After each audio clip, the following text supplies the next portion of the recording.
Olá, seja bem-vinda, seja bem-vindo. Chegamos ao meio da semana, quarta-feira, 31 de julho de 2024, último dia do mês. Começa agora o Jornal Câmara Notícia ao vivo, meio-dia mais 4 minutos.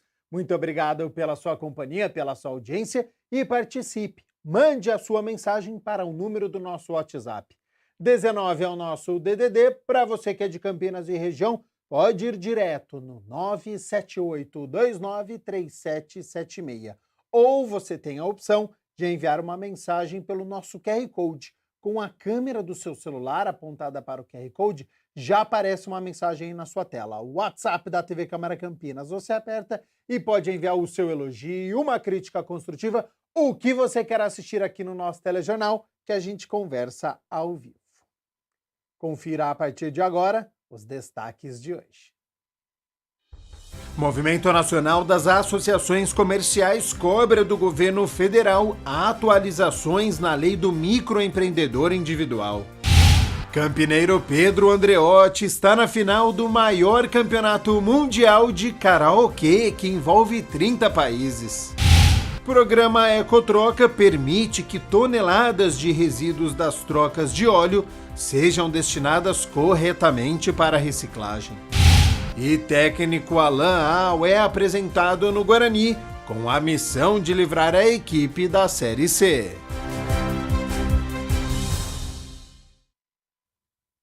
E a gente abre a edição de hoje com as notícias da metrópole e falando sobre emprego. É sempre bom, né? O Centro Público de Apoio ao Trabalhador de Campinas está com 559 vagas disponíveis para esta quarta-feira. Confira.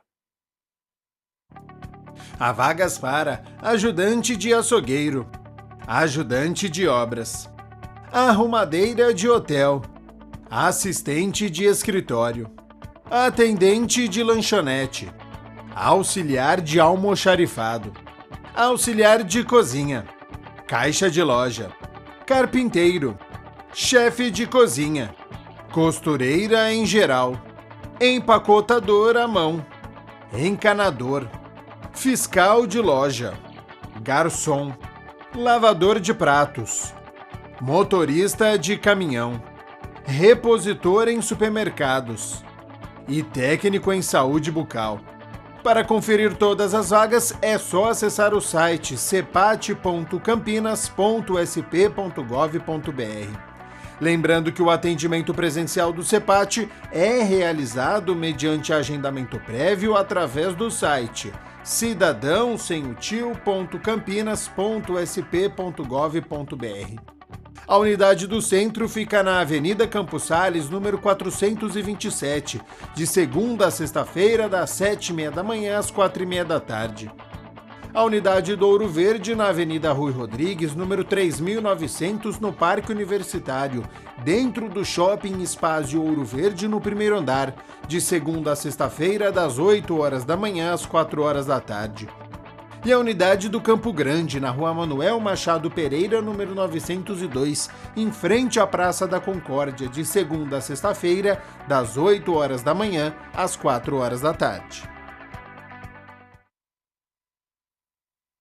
A Associação Comercial e Industrial de Campinas faz parte do movimento nacional do limite do teto de faturamento para microempreendedor individual. O setor tem o mesmo valor desde 2018. O MEI, microempreendedor individual, é um modelo empresarial simplificado, com limite de faturamento anual de R$ 81 mil.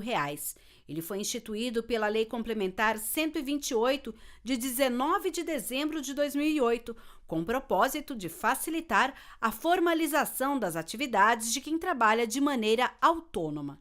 Desde 2018, o teto anual do faturamento não é atualizado. Por isso, um movimento nacional das associações comerciais cobra do governo federal atualizações na lei do MEI, permitindo, por exemplo, que o faturamento anual salte para R$ 144 mil. A ASIC, Associação Comercial e Industrial de Campinas, faz parte desse movimento. O que dá, se a gente dividir por 12 meses, de 6.750, passar para R$ 12 mil por mês. A gente também, dentro dessa mesma luta, a gente também pede para a questão da ME, que é R$360 mil por mês, aliás, por ano, e a gente também pede para ter um upgrade. E de 4.800.000 também do IPP, também para ter um upgrade. Mas não é uma questão de você simplesmente fazer uma legislação, passar na Câmara, porque isso é uma coisa que é uma lei que tem que vir do Executivo, né? E, obviamente, tem que ser muito negociado aí. Mudanças e alterações na atuação do MEI são consideradas pautas suprapartidárias nas duas casas do Congresso Nacional, onde 3 projetos tramitam no sentido de aumentar o valor do limite de faturamento. Para a presidente da Associação Comercial de Campinas, a não atualização gera problemas para o ecossistema empreendedor, principalmente para o MEI. Quando ele veio para ser um MEI, ele saiu da informalidade e passou a ser um MEI. Então, ele é um empresário formal. Ele pode emitir aquele volume de nota mensalmente. Mas se ele está faturando mais do que isso, ele também não quer desenquadrar, porque daí as obrigações dele vão aumentar muito. E ele não está suficientemente grande para poder suportar um salto tão alto. Então, por isso que era super importante que a gente fizesse aí uma atualização desse teto de faturamento. A presidente da ASIC salienta que houve reajuste em vários setores e que é preciso que o mesmo aconteça com o setor empresarial. Esse faturamento já faz muitos anos que a gente vem com ele, quer dizer, as pessoas recebem aumento de salário, as coisas custam muito mais caro, né? E a gente só pode faturar até R$81 mil. Se minimamente durante esses anos todos a gente tivesse feito uma correção, né, desse valor, mas nem a correção foi feita. Então é extremamente urgente que isso aconteça. 12h mais 11 minutos. Muito obrigado pela sua companhia, pela sua audiência. Estamos ao vivo nesta quarta-feira e olha só, o campineiro Pedro Andreotti, de 21 anos, está na final brasileira do KWC. É o maior campeonato mundial de karaokê. A disputa acontece há 22 anos e envolve 30 países. O morador do Jardim Proença, que começou a cantar aos 14 anos, é o primeiro a representar a cidade nesta competição. 2 campeões vão representar o Brasil na final mundial lá na Finlândia em outubro deste ano.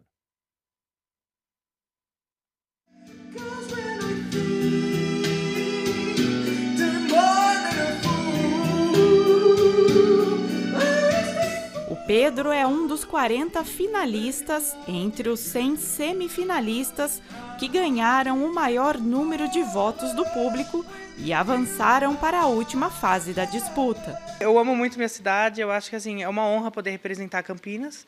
Então é isso, vamos para a final, estou com sangue nos olhos para ganhar e representar minha cidade. Como que está a expectativa aí para essa grande final? Tá alta, tem muita gente boa, mas assim, dá sempre o melhor da gente, o que a gente puder fazer e cantar com o coração, fazer aquilo que a gente ama, né? O KWC, o maior campeonato mundial de karaokê, funciona em 3 etapas. Primeiro, são feitas seletivas de forma presencial nas sedes, determinadas pela organização da disputa, espalhadas pelos países participantes. Em Campinas, essa fase aconteceu pela primeira vez neste ano, no espaço Voice Videokê. Um amigo me indicou aqui o Voice Karaokê e falou, tá tendo uma competição, não era nem ainda do KWC Mundial, né, o KWC Brasil. Falou, tá tendo uma competição lá, que você acha? Eu falei, legal, fui, vim sem compromisso, vim algumas vezes para a competição. E depois eu ganhei essa competição, essa primeira. Aí falou, Pedro, vai ter o KWC, que é o Brasil, por que você não tenta? O campineiro finalista de 21 anos passou por 2 seletivas antes de ir para a semifinal, que foi realizada de forma online. Para avançar, os participantes precisaram de voto popular a partir de curtidas no vídeo disponível no YouTube. Fiz a primeira seletiva, fiz a segunda seletiva e passei. Na segunda seletiva eu escolhi Falling, da Alicia Keys. E na terceira, que era para semifinal, para a gente poder chegar na final, eu escolhi a música One Night Only, da Jennifer Hudson. O vídeo do Pedro foi o terceiro mais curtido entre os semifinalistas, com mais de 2.000 visualizações. You want my loving soul, right on a line. O Pedro é estudante de administração, mas sua paixão mesmo é pela música. Foi aos 14 anos que ele começou a cantar. O que eu sempre amei foi música. Eu acho que música é muito importante. Sempre tive uma relação boa, sempre gostei muito de cantar, muito de ouvir música. Eu comecei a cantar porque eu assistia muito reality show, competição de canto, qualquer coisa que envolvia coisa assim. Então eu via os jurados falando, faz isso, faz aquilo, e eu via as escolhas de música dos participantes. Falei, nossa, isso daí é demais. Eu falei, o universo me manda para o caminho certo, e o universo me mandou. A final brasileira está marcada para os dias 3 e 4 de agosto, na capital paulista. Esta etapa elegerá 2 campeões para representar o Brasil na final mundial, em Turku, na Finlândia, marcada para o dia 12 de outubro. A mãe é sua maior incentivadora, nas redes sociais e na vida. Mas a música sempre esteve nele, eu enxergava, sabe? E aí eu comecei a apoiar, eu vi que o Pedro via qualquer programa musical, ele ficava bem interessado. E aí ele começou a cantar e eu comecei a admirar, mesmo eu sendo leiga na música, eu comecei a admirar, porque eu via que soava muito bem. A voz dele é muito linda, sabe? Ele canta com alma. Então eu acho assim que o incentivo da família é muito importante. Aí eu comecei a incentivar, falei assim, Pedro, eu sou sua fã número 1, filho. Ele está treinando, ele está fazendo, ele está se empenhando. Eu vejo que é algo que ele faz com muito prazer. E isso é maravilhoso. There's nothing more to say. One night only, words getting the way.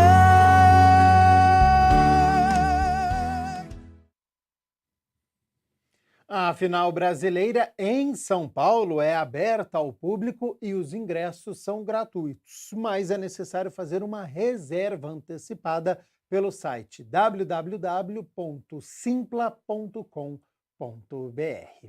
E olha só, a nossa equipe consultou um advogado especialista em direito do consumidor, que tirou dúvidas sobre questionamentos. O cliente é obrigado a pagar o couvert no restaurante? E quando acontece uma queda de energia e causa danos, a quem recorrer? Respostas a partir de agora no nosso quadro Fica a Dica.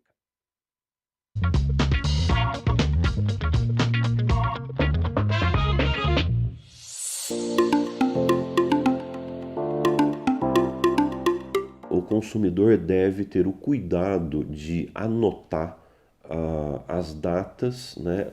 As datas e os horários. Se for possível, inclusive, o tempo em que ele ficou sem energia na sua casa. Com relação a isso, ele pode solicitar a redução proporcional na próxima conta do tempo que ele ficou sem energia. Se isso causou, por exemplo, algum tipo de prejuízo para ele, então alimentos, né, medicamentos se estragaram na geladeira. Um exemplo que eu costumo dar num caso como falta de energia, às vezes as pessoas têm aquário, né, com algum peixe raro, alguma coisa assim, né, assim, para a gente ter um exemplo um pouco exótico, mas dá uma dimensão daquilo que pode acontecer. Então, e esse aquário se estragou, né, o peixe morreu. Então, o importante é que o consumidor anote o período, né, veja o que foi perdido. É importante anotar, mais uma vez, se não tiver nota fiscal dos produtos, pelo menos ter as especificações dos produtos que foram perdidos, né? Medicamento, alimento, né? Tipo de equipamento que pode ter sido perdido, né, durante a queda de energia. E aí ela tem o direito a ser ressarcida aí pela companhia, pela abastecedora de energia, né? E eventualmente também, mais uma vez, se ficar comprovado prejuízos além daqueles de ressarcimento, né, o consumidor pode pedir outras indenizações.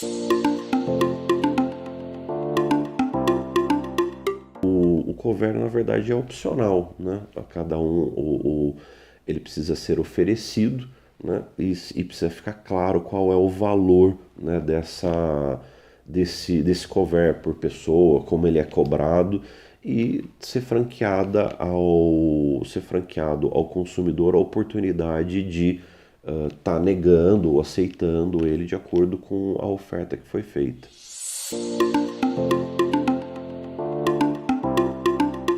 O meu entendimento aqui, claro, no direito do consumidor, se ele não recebeu a refeição, se o tempo de atendimento excede aquilo que é razoável, né? Muitos restaurantes até colocam em alguns pratos, né, que o pedido é demorado e tal. Então, se não havia alerta, se o tempo excedeu, né, se houve alguma intercorrência por causa do restaurante, eu acho que mais do que o direito do consumidor prevalece o bom senso de que o consumidor pode se retirar pagando eventualmente um consumo que ele possa ter tido, além daquele prato que ele não recebeu, mas fica aí o direito do consumidor, que realmente prevalece o bom senso, o direito do consumidor, que ele deve poder se retirar sem nenhuma dificuldade com relação ao pedido.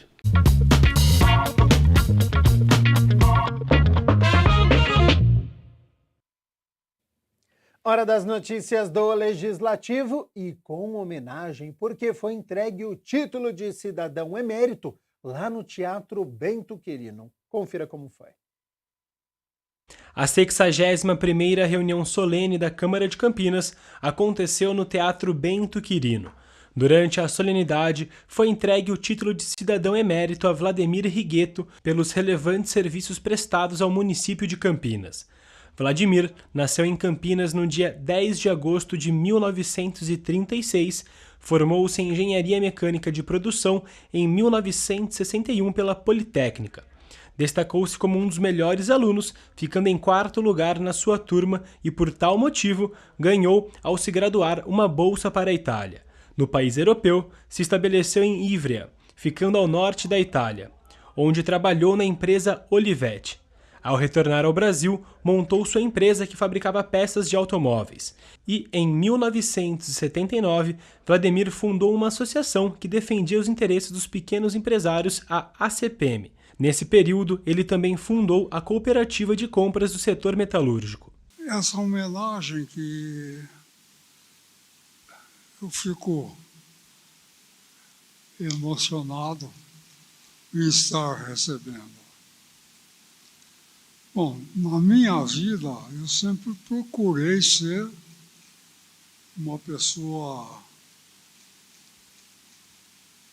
justa, uma pessoa trabalhadora, empreendedora.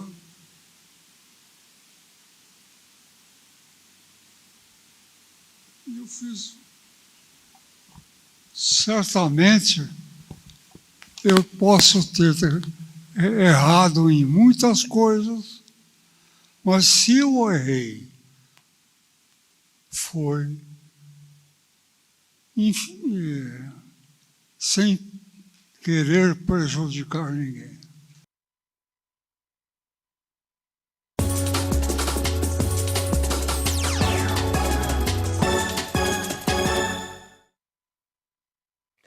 O Guarani apresentou nesta manhã o técnico Alan Al para comandar a equipe nesta Série B. É a segunda passagem do treinador, que tem 45 anos e estava sem clube. É o 5º treinador do Guarani em 2024 e o repórter Rafael Turati acompanhou tudo e traz agora as informações. Então seja bem-vindo e boa tarde, Rafa.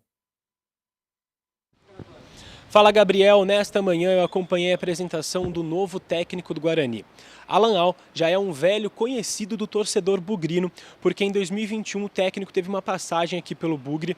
Foram 13 partidas no Paulistão e o técnico foi demitido após a eliminação nas quartas de final para o Mirassol. Foram 4 vitórias, 3 empates e 6 derrotas na primeira passagem, com um aproveitamento de 38%. Agora, Alan Al chega para a sequência do campeonato da Série B, depois de estar livre no mercado desde que deixou o Náutico, onde teve 9 vitórias em 21 jogos pela equipe nordestina. Agora, Gabriel, vamos conferir alguns trechos da coletiva do novo comandante bugrino.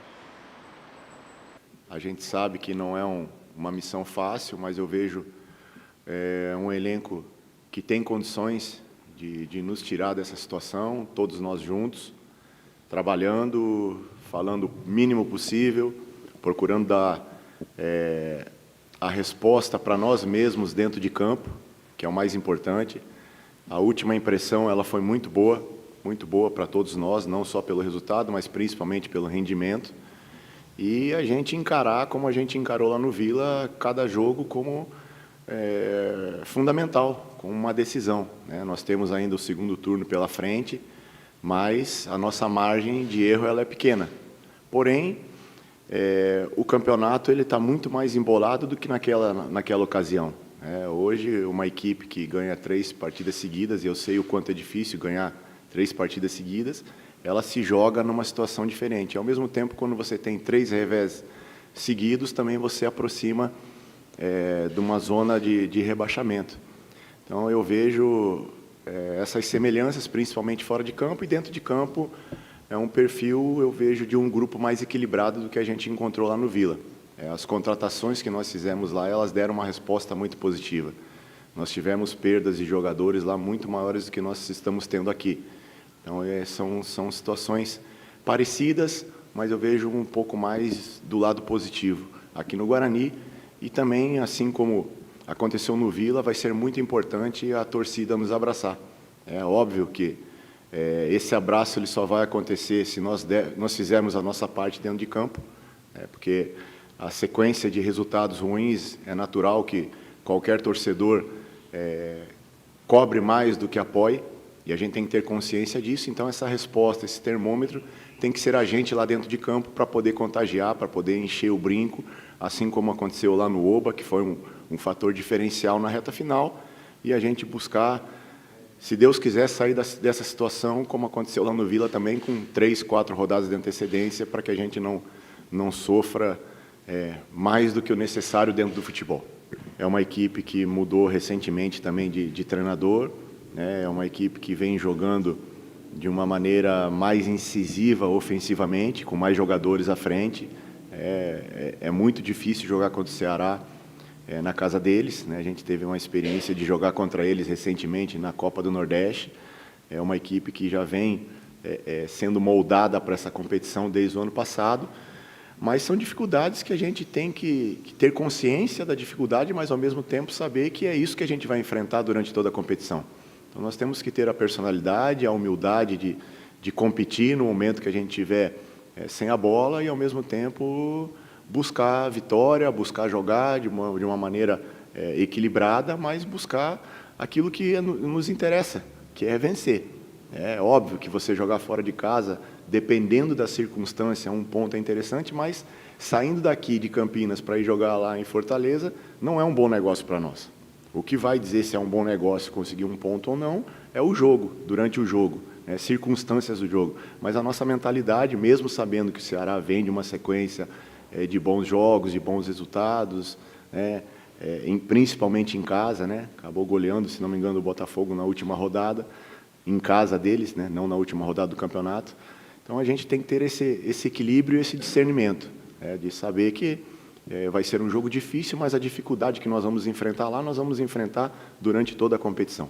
Como podemos ver, né, Gabriel? Alan Al chega com a missão de evitar o rebaixamento do Guarani, já que o Bugre está na lanterna da competição com 11 pontos, 8 pontos do primeiro time fora do Z4. E o primeiro jogo nesta segunda passagem pelo Guarani vai ser no dia 6 de agosto, próxima terça-feira, às 9 horas da noite, contra o Ceará, no Castelão, pela 19ª rodada da Série B. Gabriel, volto com você aí no estúdio. Missão realmente complicadíssima. Muito obrigado ao nosso repórter Rafael Turati pelas informações e certamente nós vamos acompanhar aí o rendimento da equipe agora com o técnico Alan Al à frente do Bugre. Bom, a gente segue aqui com o jornal Câmara Notícia com atualizações sobre os Jogos Olímpicos de Paris. De ontem para hoje, o Brasil conquistou mais uma medalha, agora na ginástica por equipes. Rebeca Andrade, Flávia Saraiva, a Jade Barbosa, Júlia Soares, Lohane Oliveira conquistaram o pódio pela primeira vez na história da ginástica artística brasileira. Foi lindo a conquista e o esforço das atletas e também da comissão técnica. Com isso, o Brasil tem uma medalha de prata e agora 3 medalhas de bronze. Vamos ao quadro de medalhas atualizado, porque a todo momento, viu, tá essa disputa aqui pelo primeiro lugar. Ontem nós mostramos que estava o Japão, agora a China retomou novamente a liderança, com 8 medalhas de ouro, 6 medalhas de prata e 2 medalhas de bronze, totalizando 16. Japão na segunda colocação, 7 medalhas de ouro, 2 de prata, 4 de bronze, 13 no total. A França, em dona da casa, terceira colocada, com 6 medalhas de ouro, 9 de prata, 6 de bronze, totalizando 21. Lembrando que a gente utiliza o primeiro critério, que são as medalhas de ouro e não o total de medalhas. O Brasil, por enquanto, na 25ª colocação, em busca aí deste primeiro ouro, que certamente vai sair já já. A gente segue aqui com o Jornal Câmara Notícia, 12:30. E olha só, o programa Ecotroca, promovido pelo Sindicato Patronal dos Postos de Combustível, o RECAP, permite que toneladas de resíduos das trocas de óleo realizadas nos postos sejam destinadas corretamente, separadas e recicladas, garantindo a segurança dos trabalhadores e da natureza. Tema que a gente acompanha a partir de agora no nosso quadro, o Giro Ambiental.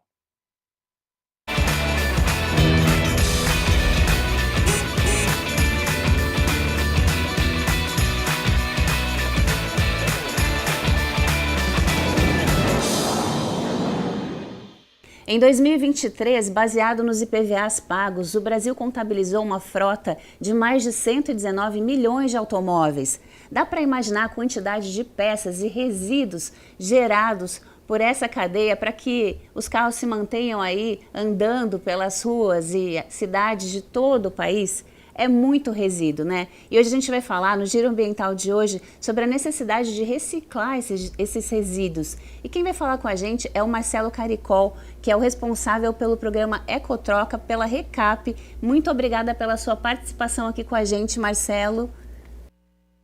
Eu que agradeço a oportunidade deste bate-papo aqui. Marcelo, eu queria que você explicasse para a gente como é que funciona esse programa Ecotroca. Bom, como você disse aí, toda essa quantidade de veículos, para que eles operem, né, e transportem as pessoas, eles geram resíduos. Alguns desses resíduos ficam nos postos revendedores de combustível, e sejam as embalagens de óleo, a estopa, o papelzinho que é utilizado lá para limpezas na troca de óleo, né, e todos os outros resíduos líquidos disso resultante ficam no posto revendedor. E lá atrás, né, antes mesmo das políticas públicas de reciclagem de resíduos e programas de coletas setoriais, o RECAP implementou o Ecotroca, que é um programa de coleta seletiva de resíduos que atende os seus associados em 100 municípios do interior do estado de São Paulo. Consiste em pegar os resíduos perigosos dos postos e dar a destinação adequada para eles. Então, nós segregamos ali os resíduos conforme a natureza deles e damos destinação, seja para reciclagem ou para coprocessamento. E esses resíduos são só gerados dentro dos postos, Marcelo? Ou também, por exemplo, você que está em casa e tem ali uma embalagem de óleo, também pode levar o seu resíduo até esses pontos? Pode ser levado até esses pontos para coletar, mas o enfoque principal deste programa é aquilo que é gerado dentro do próprio posto, que costuma ser um volume bem mais significativo. É provável, né, que as pessoas hoje em dia consigam, morando em prédios, apartamentos, ou mesmo tenham tempo para fazer eles próprios a troca do óleo do seu veículo. Então, isso ocorre geralmente ou em uma troca de óleo, né, ou nos postos revendedores. E quando ocorre lá nos postos revendedores, nós coletamos essa embalagem, segregamos ela e damos a destinação correta. Essa destinação se estende a outros resíduos que são lá gerados, inclusive para os resíduos líquidos por exemplo, como combustíveis que eventualmente possam cair na pista, eles estão canalizados e destinados para um sistema de tratamento, e depois desse sistema de tratamento é feita a limpeza dele e dada a destinação correta para este efluente. Este programa nosso contempla, portanto, todos os resíduos perigosos dos postos revendedores. Você tem uma noção assim de volume gerado por esse programa? Quanto é que vocês conseguem retirar da natureza e destinar corretamente, Marcelo? Olha, aproximadamente 100 toneladas mês nós tiramos de resíduos no total. Tanto dos resíduos sólidos quanto dos óleos e tudo mais. Os óleos eles têm uma destinação à parte, eles são coletados por os óleos lubrificantes, que é o óleo queimado, né, que é o óleo lubrificante usado, ele é coletado por empresas especializadas e destinado para o re-refino. Isso é um programa à parte. O programa Ecotroca não contempla o óleo lubrificante usado. E isso já é uma prática anterior, né, porque ele tem valor agregado, ele é utilizado para retornar depois ao mercado na forma de óleo lubrificante novamente, porém de segunda linha. E o plástico reciclável, ele tem um valor muito interessante comercialmente falando, né? 40% mais em conta do que uma matéria-prima nova, né, Marcelo? Esse plástico que sai das embalagens, ele volta para embalagens também? Ou ele tem outros destinos possíveis? O plástico da embalagem de óleo lubrificante em específico, ele é destinado para um programa chamado Jogue Limpo, que é das empresas produtoras de óleos lubrificantes. E nós fazemos a segregação nos postos e entregamos para este programa, que é o programa Jogue Limpo, e eles vão dar daí a destinação para reciclagem. O plástico ele é 100% reciclável, ele pode incorporar daí novas embalagens ou outros produtos que não tenham a finalidade de armazenamento de alimentos. Isso é muito impactante, né? A gente tem visto aí os oceanos tomados aí por ilhas de plástico e tudo mais. Então a importância desse programa é essencial, né?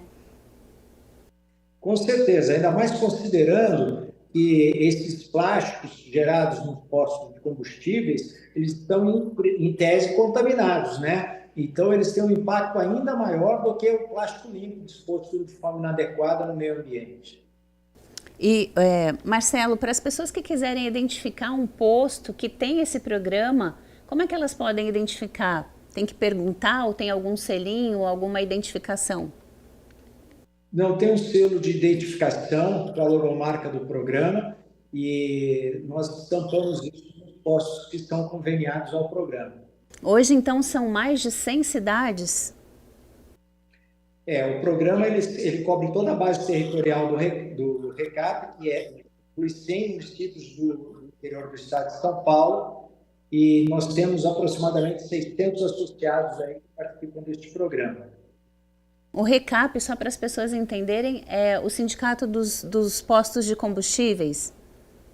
Isso. É um sindicato patronal dos revendedores de combustíveis e derivados do petróleo.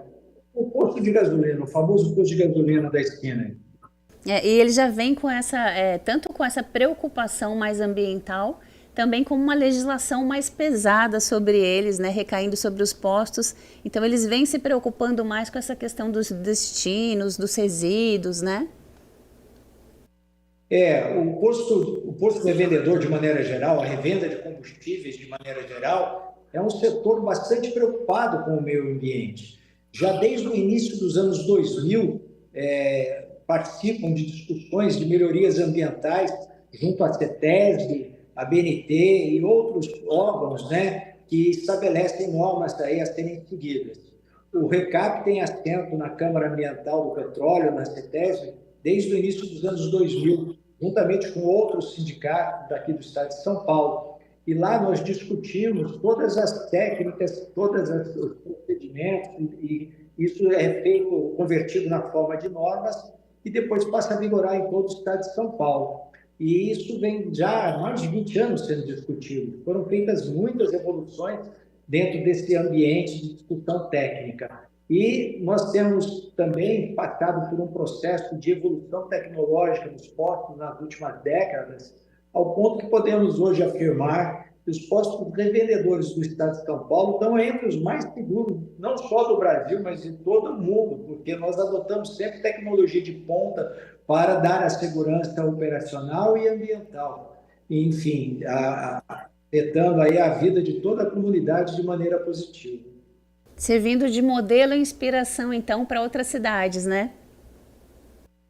Eu acho que sirva de modelo para outros segmentos da economia, né? Que a gente possa também servir de exemplo para outros setores da economia, mas eu tenho a impressão que a conscientização ambiental é um caminho sem volta e já está permeando todos os setores do mercado. Com certeza, não tem nem como ser diferente, né, Marcelo? Não dá, né? O planeta é finito e os recursos também o são. E a gente precisa aprender aí a lidar com tudo isso. Infelizmente, como nós temos não um manual de operação do planeta, então a gente está descobrindo ele pouco a pouco. A gente está trocando o pneu com o carro em movimento. Marcelo, fala pra gente como é que a gente consegue conhecer um pouco mais do programa no site da Recap, é possível? É possível, é só acessar lá recap.org.br. Maravilha. E redes sociais vocês têm? Tem o Instagram, tem o Facebook. É só procurar pelo Recap que nós estaremos lá para dar as orientações necessárias. Muito obrigada, então, pela sua participação e por esclarecer esse ponto tão importante, né? Que a gente às vezes acha que nada está sendo feito e tem muita coisa legal acontecendo aí no anonimato, né, Marcelo? Nós é quem agradecemos a oportunidade de estar aqui vindo a público, prestar esses esclarecimentos. Afinal de contas, a revenda de combustível é um serviço de utilidade pública, reconhecidamente por lei. Então, nós nos sentimos comprometidos com as causas, né, e anseios de toda a população. E estamos acreditando que estamos fazendo a nossa parte nesse quesito ambiental. Muito obrigada, Marcelo. É isso aí. Eu que agradeço. E para você que nos assiste, então, continue com a gente que agora é hora daquele giro ambiental pelas principais matérias ambientais do Brasil e do mundo. Uma equipe de 4 brigadistas do Instituto Chico Mendes realizava um monitoramento e vigilância noturna de um foco de incêndio na porção central do Parque Nacional do Pantanal Mato Grossense quando se depararam com uma onça pintada. João Paulo da Silva Silvino foi apanhar uma lenha para avivar a fogueira quando foi surpreendido pelo maior felino das Américas, bem à sua frente. Segundo os brigadistas, tratava-se de uma fêmea com filhote. Após a ocorrência, nenhum dos 4 brigadistas conseguiu descansar durante a noite gelada. Eles se tornaram a sede do Parque Nacional do Pantanal Mato Grossense na manhã seguinte, em aeronave da Marinha, que estava dando apoio para a operação.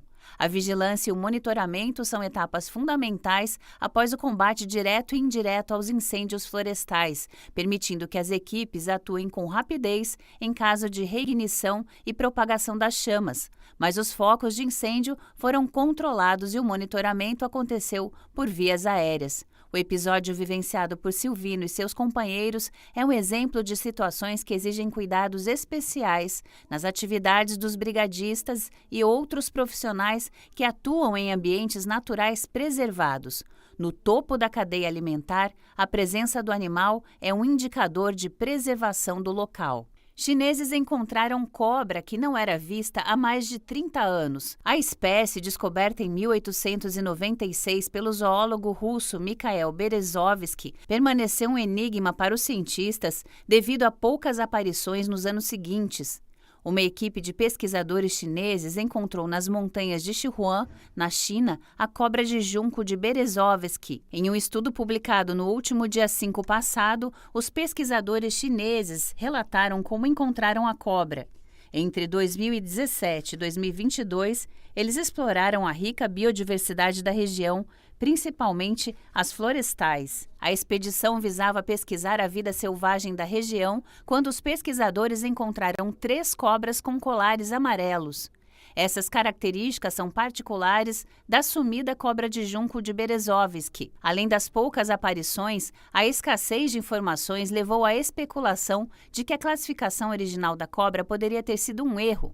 No entanto, a recente descoberta em Sichuan confirmou a existência da cobra de junco de Berezovsky e revelou mais informações sobre suas características e hábitos.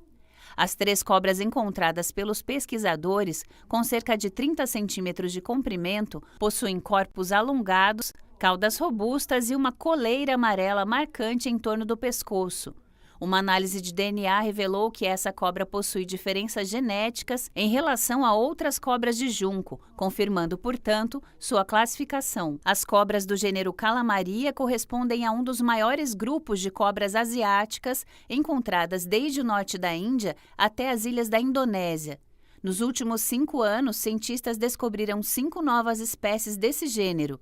Com a reclassificação formal da cobra de junco de Berezovsky, o número de cobras dessa espécie na China aumentou para 7. Um jacaré foi flagrado passeando em um cruzamento do bairro Jardim Los Angeles, em Campo Grande.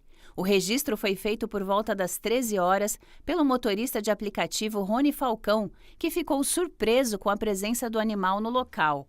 Apesar de fotografar com frequência animais silvestres pela cidade, como tamanduás e antas, o profissional surpreendeu-se por avistar o réptil em pleno dia. A região tem muitas áreas verdes com vegetação abundante, mas ainda assim está localizada em um bairro populoso da capital e a menos de 50 metros haviam crianças brincando na rua. Segundo a Polícia Militar Ambiental, ao se deparar com animais silvestres, a orientação é manter distância segura e não tentar entrar em contato com o animal, nunca tentando apreendê-lo, por exemplo.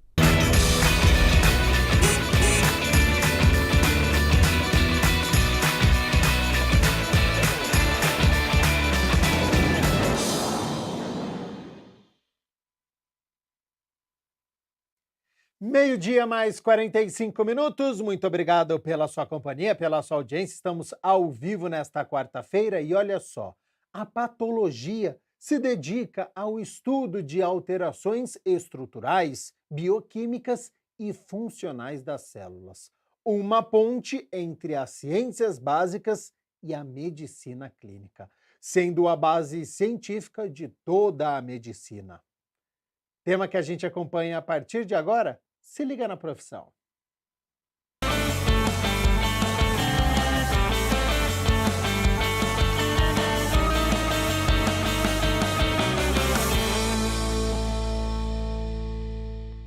Olá, estamos começando mais um Se Liga na Profissão e hoje vamos conhecer a profissão de patologista. Se liga aí! A palavra patologia tem sua origem no grego, com a união dos termos pathos, doença e sofrimento, e logos, que significa estudo. Como o nome sugere, essa especialidade médica estuda as alterações estruturais e funcionais das doenças, identificando suas causas e efeitos. Exatamente por contar com esse conhecimento, o patologista é conhecido como o profissional do diagnóstico.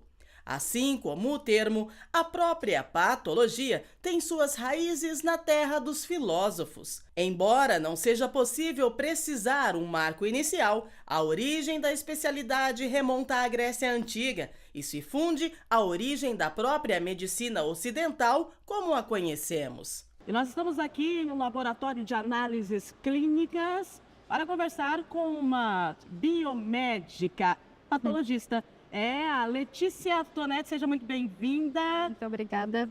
Que lugar diferente, né? Conta pra gente um pouquinho da sua profissão. Sim, o biomédico patologista, ele recebe, manipula e analisa todas as amostras dos pacientes aqui no laboratório. Essas amostras são recebidas por nós e nós fazemos todos os processos de análise por meio de métodos técnicos científicos. Então, essas amostras são submetidas a uma série de processos, passam por equipamentos até a liberação final do resultado no laudo, no qual o médico, sim, vai poder fechar um diagnóstico concreto para esse paciente. Nossa, né? A gente vai no laboratório, quando vamos tirar o sangue, a gente vai tirar um sanguinho para fazer o hemograma, né? Vamos colocar assim, o hemograma completo. Daí você pergunta, Ah, mas quanto tempo ficar pronto o meu exame? Você quer ele o mais rápido possível. A gente nem imagina que aquele material que é coletado no laboratório, ele vem para cá, né? Sim. E aí, são máquinas que trabalham em conjunto aí com vocês. Como é que funciona? Sim, exatamente.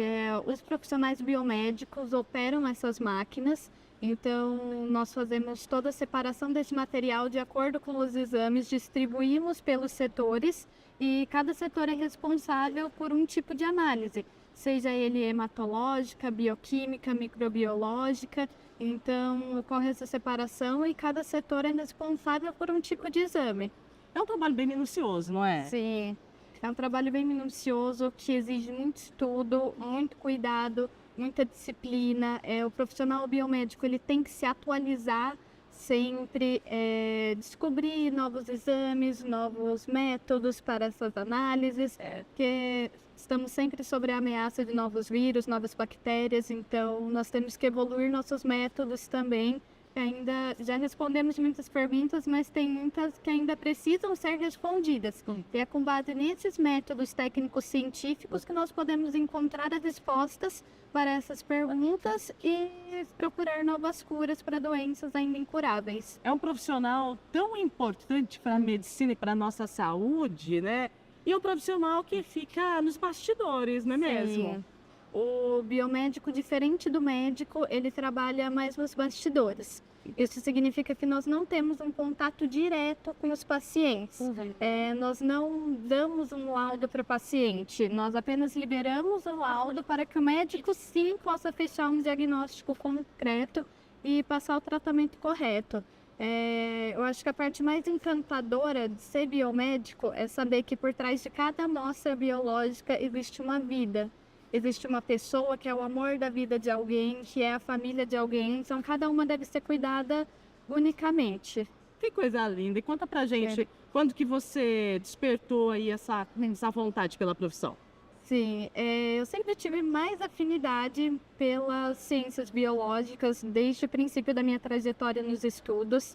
Então, sempre foi a minha área de maior interesse. Eu ouvi uma vez o termo biomedicina, comecei a pesquisar mais e mais sobre a profissão e eu me encantei, principalmente pelas análises clínicas. Foi uma paixão assim inexplicável desde o começo. Pensar na possibilidade de trabalhar num laboratório, de me desenvolver aqui, de ter esse cuidado com cada paciente, isso é incrível, é gratificante. Um cuidado com aquele paciente que você nem sabe quem é, né? Exatamente.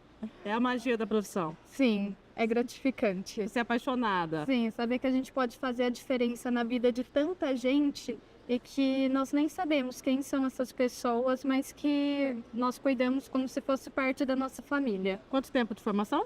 1 ano. 1 ano. E qual a avaliação que você faz desse 1 ano? Foi o meu melhor ano profissional, sem dúvida nenhuma.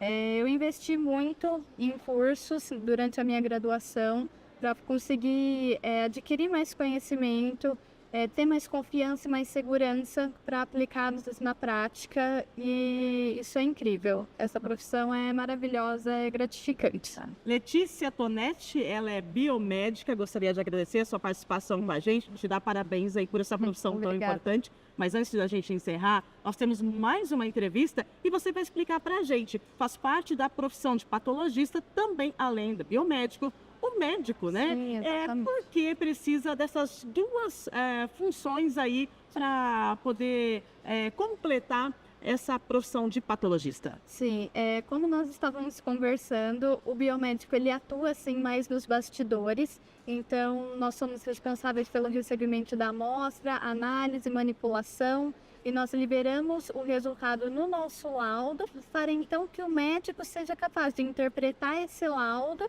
e diagnosticar o paciente corretamente, tratá-lo corretamente a partir do laudo liberado pelo biomédico. Maravilha, então. Mais uma vez, muito obrigada e parabéns pela sua profissão. Obrigada. Como você pode observar, estamos aqui no mesmo ambiente, em um laboratório de análises clínicas. Nós conversamos com a Letícia, agora nós estamos aqui com a doutora Bruna Mesquita. Ela é patologista clínica, né, doutora? Seja bem-vinda aqui no Se Liga na Profissão. Explica pra gente como é ser uma médica, uma patologista clínica. Claro. Então, acho que é importante a gente frisar que existem 2 tipos de patologistas, né? Tem o patologista ou o anatomopatologista, que é o profissional que mexe com peças, com biópsias, né? E existe o patologista clínico, que é o meu caso, que é o profissional que atua em laboratório clínico com todo tipo de material que sobra, né? Então, todos os líquidos, então sangue, fluidos corporais, né? Urina, fezes, todo esse resto fica a cargo da patologia clínica. Nossa, e como que é o seu trabalho, né? O que você faz? Como é a sua profissão? O patologista clínico, ele pode atuar numa série de frentes, né? Não apenas no laboratório clínico, tá? Então, no laboratório clínico, o patologista, ele pode atuar na parte de gestão, ele pode atuar em bancada, então aqui na área técnica, fazendo exames, lendo lâminas, atuando na rotina, ou ele pode também atuar com qualidade. Então, atuar na parte de background, que a gente fala, que é trabalhar com a garantia da entrega dos resultados adequados, né? Então, tem essas frentes dentro do laboratório. E aí, fora do laboratório, a gente também tem algumas opções. Então, a gente vê patologista clínico trabalhando em pesquisa clínica, né? Em faculdades, dando aula, assessorando esse pessoal na parte de pesquisa, trabalhando na indústria, que são quem nos fornecem os reagentes, os insumos, os materiais. É uma área também que lida muito com tecnologia, então a gente também tem a opção de trabalhar com a indústria, com a parte de tecnologias, com softwares. Então, assim, tem uma gama muito grande de opções para o patologista clínico trabalhar. Na sua visão, no seu ponto de vista, doutora, qual é a importância da sua profissão para a saúde, para a medicina? Olha, posso te dizer que a patologia clínica é uma especialidade essencial para a medicina. Por quê? A gente sabe, através de artigos, estudos, né, mundo afora, em que mais de 80% das decisões médicas hoje são pautadas em exames de laboratório. Então, a gente tem um papel muito importante na conduta dos profissionais que nos solicitam, né, exames e na conduta dos pacientes. E não só no diagnóstico, mas também na prevenção, no prognóstico, na manutenção e no tratamento. Muito bem. E um trabalho complementa ao outro, né? Nós tivemos a entrevista com a biomédica, né? Então, ela trabalha aqui trabalhando para que saia o resultado, né, do exame. Sim, é isso, né? Isso. Aí, depois do exame pronto, aí qual que é a sua função? Referente a esse exame que a gente foi lá no laboratório fazer. Sim. Aí, o patologista clínico, ele tem o papel de linkar o resultado, né, de um exame com a clínica do paciente.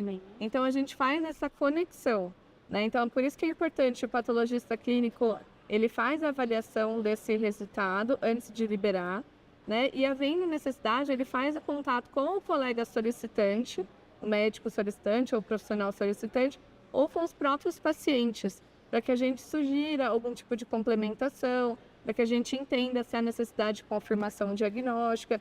Então, o patologista clínico, como ele tem o conhecimento da área da medicina, da área clínica, que a gente diz, né? Então, ele é um profissional muito importante nesse sentido, fazer esse elo, essa conexão. E é bastante interessante porque a patologia clínica, ela é uma das poucas especialidades médicas que tem contato com praticamente todas as outras especialidades médicas existentes. Então, hoje em dia, é muito difícil uma especialidade que não solicita exame diagnóstico, exame laboratorial, né? Então, nós somos bastante importantes nesse elo. Agora, por que escolheu patologia clínica? Eu sempre quis fazer medicina, né? Sempre foi meu sonho, eu nunca pensei em outra especialidade, em outra profissão, né?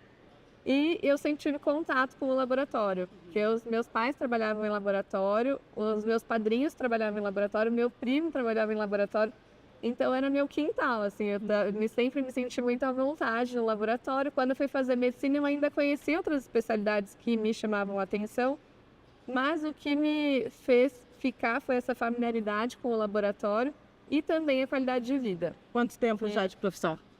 Já estou há mais de 12 anos no mercado. Uau, mais de 12 anos no mercado. E nesses 12 anos no mercado, você pode falar para mim, você é apaixonada pela sua profissão? Com certeza, com certeza. Eu sou muito feliz no que eu faço. Como eu disse, eu amo a patologia clínica em função disso, dessa conexão que a gente consegue fazer e consegue auxiliar. Eu brinco que a patologia também salva vidas, né? A gente também é muito importante nesse reconhecimento, fazer esse contato com os pacientes. E eu também gosto muito da área de qualidade. Eu acho que é uma questão assim, que me agrada muito e a garantia da entrega de um resultado adequado para o paciente certo, no momento certo, da forma correta, que é o que vai fazer a diferença na tomada de conduta para ele. Gostaria de agradecer a sua participação aqui no Se Liga na Profissão. Eu que agradeço, foi um prazer. É isso aí, ficamos por aqui. Doutora Bruna Mesquita, patologista clínica, trazendo para você mais informações importantes sobre essa profissão. Até mais!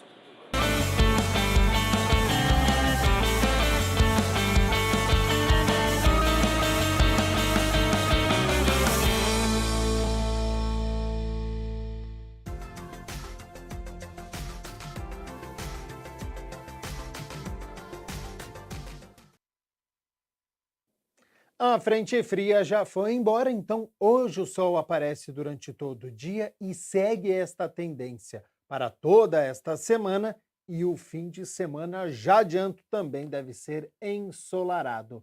Para amanhã, temperatura em elevação, e já está aqui na minha tela, então olha só, a gente inicia o mês de agosto, quinta-feira, com mínima de 15 graus, ao longo do dia a temperatura sobe, podendo chegar aos 28 graus aqui na cidade de Campinas.